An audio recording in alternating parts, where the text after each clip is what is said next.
Now our next concept is next chapter is government budget. अगर हम government budget की बात करते हैं तो सबसे पहले आप इसमें ये समझो कि गवर्नमेंट बजट का मतलब क्या होता है। तो अगर मैं गवर्नमेंट बजट को एक्सप्लेन करता हूँ, government budget is a statement. तो बेसिकली ये क्या होती है, ये एक स्टेटमेंट होती है। This is a statement prepared by government. So कौन प्रिपेयर करता है? गवर्नमेंट प्रिपेयर करती है। रिलेटेड टू, गवर्नमेंट स्टेटमेंट में क्या बताती है कि भैया जो आने वाला साल है हमारा, उसमें हमारा एस्टिमेटेड रिसिप्ट क्या रहेगा, कितना अमाउंट हम रिसीव करेंगे, ठीक है। और एस्टिमेटेड पेमेंट क्या रहेगी, पेमेंट का मतलब कितना हमारा खर्चा होगा, एस्टिमेटेड, वो सारा उसमें बताया जाता है। Under various heads for a financial year, इसको आप फिस्कल ईयर भी कह सकते हो। समझ में आ गया?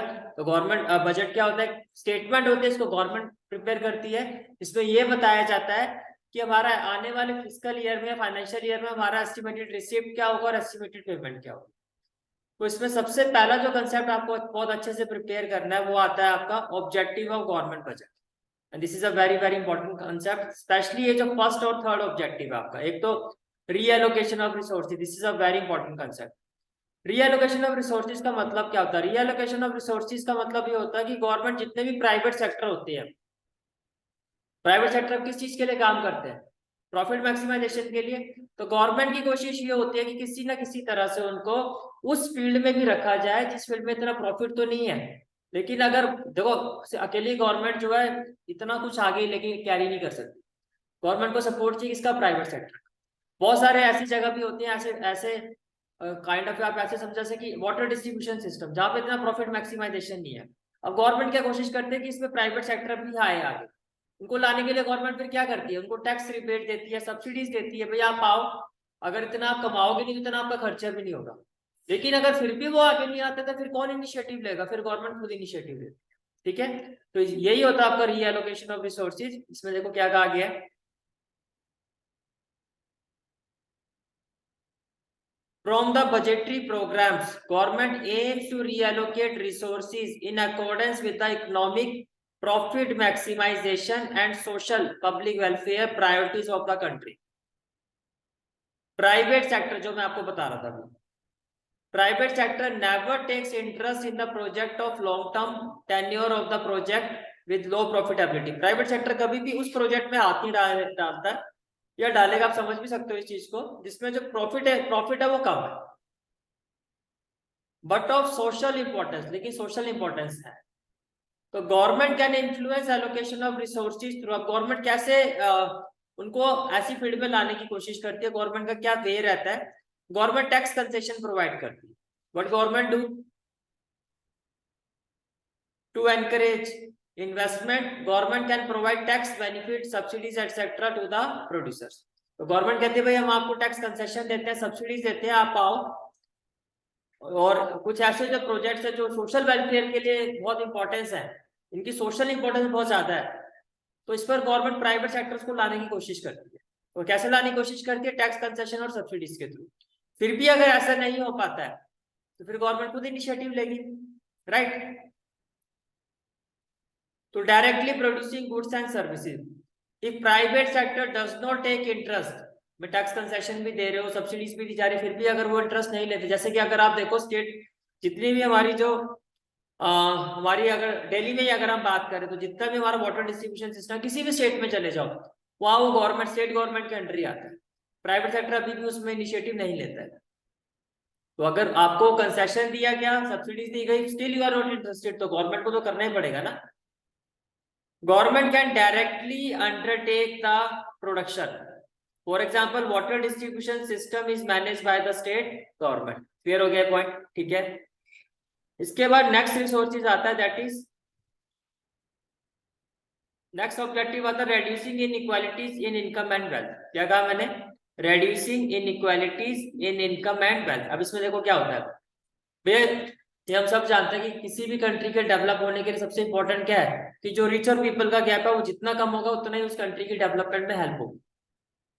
यही होता है। तो गवर्नमेंट क्या करती है? जो रिच पीपल होता है उनके लिए टैक्स बढ़ा देती है, और जो गवर्नमेंट, जो पुअर पीपल होता है उनको सब्सिडीज प्रोवाइड करती है, जिससे क्या होता है कि ये जो गैप है वो रेड्यूस। समझ में आ गया? ठीक है। तो ये सारी चीजें भी गवर्नमेंट अपने बजट में मेंशन करती है। You can see that government aims to reduce inequalities of income and wealth through its budgetary policy. Government aims to influence distribution of income by imposing new direct taxes or increasing the existing direct tax rates on the rich people and spending more on the welfare of the people. It will decrease the disposable income of the rich people and raise standard of living of the poor people. तो देखो government ने किया क्या, main point यहाँ पर है क्या, main point ये कि गवर्नमेंट ने ये किया, government aims to influence distribution of income by imposing new direct taxes. अब ये किस पर लगाए गए हैं, और increasing the existing direct tax, यानी कि जो लगा हुआ था उसको बढ़ा दिया या कुछ और टैक्स लगा दिए, किस पर, on the rich people, and spending more on the welfare of the people, यानी कि पुअर पीपल, एवरेज पीपल, ठीक है।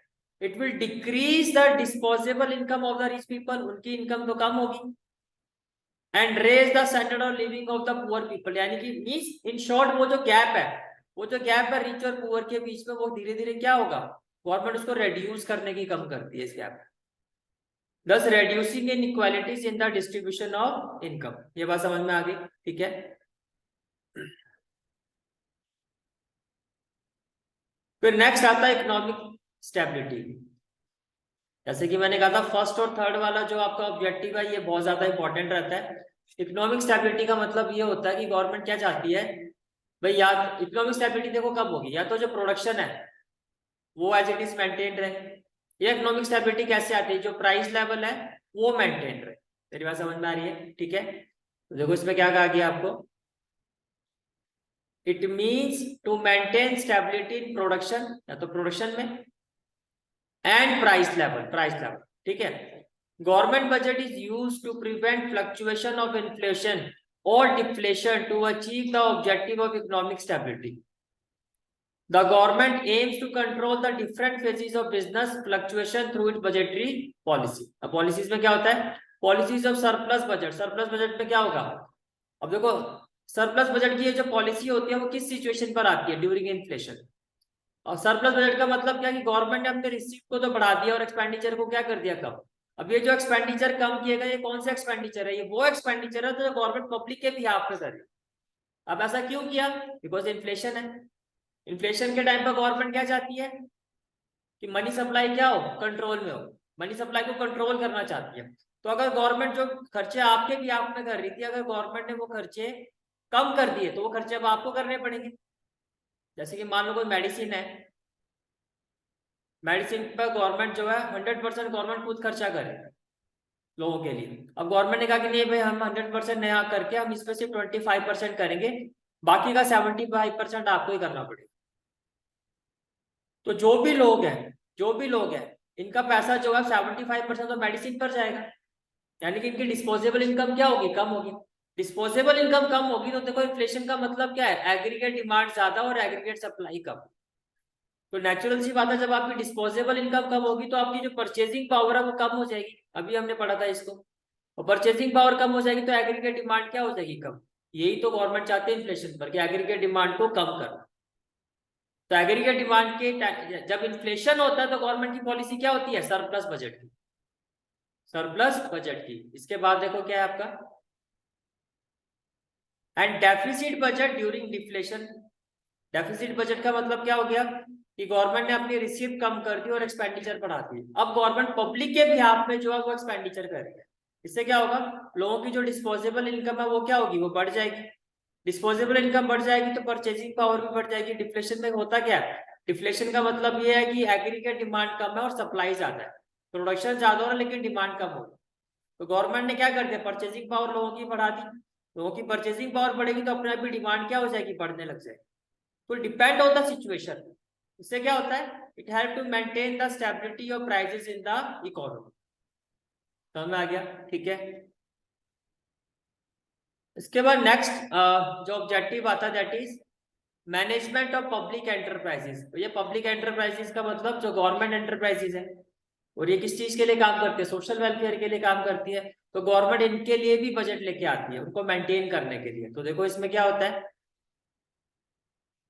There are large number of public sector industries which are established and managed for the social welfare of the people.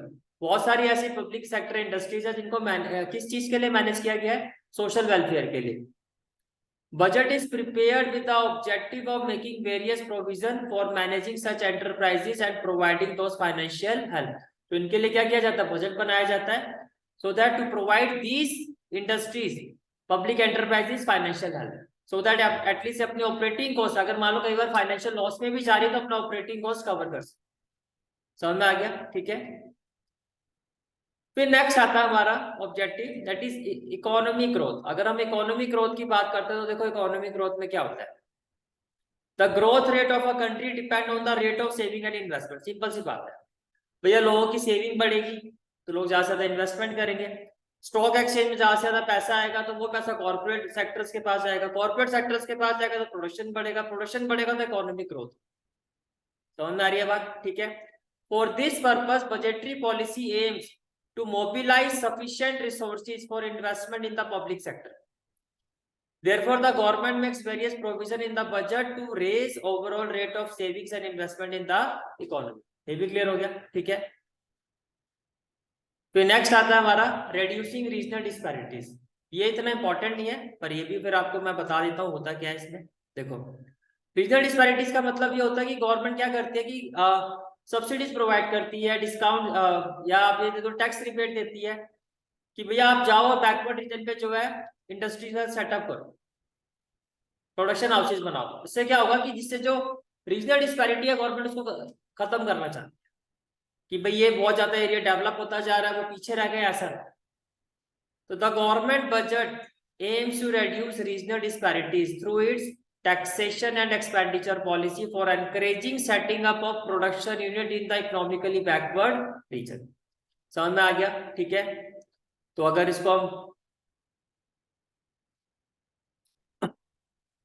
In short,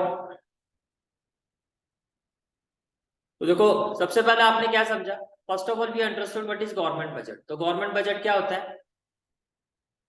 it is a statement, it is a statement prepared by government, जिसमें government क्या बताती है कि आने वाले साल में उनका जो एस्टिमेटेड, आने वाले साल में उनका एस्टिमेटेड क्या रिसीट क्या रहेगा और एस्टिमेटेड एक्सपेंडिचर क्या होगी. ये सारा इसमें दिखाया जाता है. ये क्लियर हो गया? ठीक है. फिर दूसरा पॉइंट आपने पढ़ा, नेक्स्ट कंसेप्ट हमने पढ़ा ऑब्जेक्टिव्स. ऑब्जेक्टिव में सबसे इंपॉर्टेंट ऑब्जेक्टिव क्या था आपका? Reallocation of resources. Reallocation of resources. इसमें हमने क्या सीखा? गवर्नमेंट ने क्या मतलब गवर्नमेंट का ऑब्जेक्टिव क्या होता है यहाँ पर कि भैया जो ऐसे सोशल वेलफेयर वाले प्रोजेक्ट है जिसमें प्रॉफिट मैक्सिमाइजेशन तो नहीं है, वहां पर किसी ना किसी तरह से प्राइवेट सेक्टर को गवर्नमेंट इन्वॉल्व करने की कोशिश करती है. कैसे? By giving them tax rebate और सब्सिडी. बट फिर भी अगर प्राइवेट सेक्टर उसमें नहीं इन्वॉल्व होता है तो गवर्नमेंट खुद ही इनिशिएटिव लेती है. जैसे वाटर डिस्ट्रीब्यूशन सिस्टम में आज भी आप देखो तो गवर्नमेंट, प्राइवेट सेक्टर नहीं दिखाई देगा उसमें, आपको उस फील्ड में आपको पब्लिक सेक्टर ही दिखाई देगा. समझ में आ गया? ठीक है. फिर दूसरा पॉइंट जो आपका था, देखो अगर मैं इंपॉर्टेंस की बात करूं तो थर्ड वाला आपका सबसे ज्यादा इंपॉर्टेंट है, इकोनॉमिक स्टेबिलिटी. तो सेकंड वाला हमारा पॉइंट था रेड्यूसिंग इनइक्वालिटी. अगर मैं सेकंड वाले की बात करता हूँ रेड्यूसिंग इनइक्वालिटी, तो ये क्या होता है? Second objective is reducing inequality. Reducing inequality इसमें क्या था कि भैया गवर्नमेंट का एम क्या होता है? गवर्नमेंट अपने बजट को कुछ इस तरह से आगे लेके आती है जिससे रिच और पुअर पीपल के बीच में जो गैप है वो कम हो. कैसे?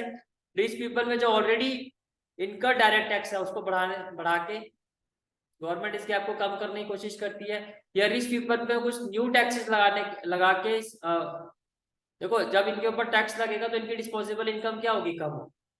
और पुअर पीपल को गवर्नमेंट क्या करती है?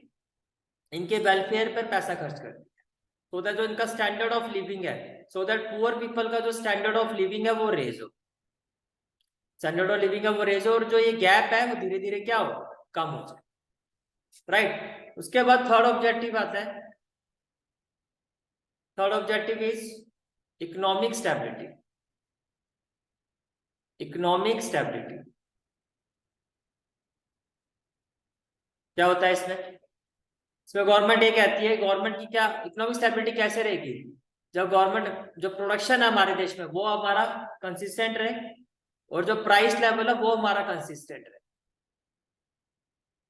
ठीक है, प्रोडक्शन हमारा कंसिस्टेंट रहे और जो प्राइस लेवल है वो हमारा क्या रहे, कंसिस्टेंट रहे।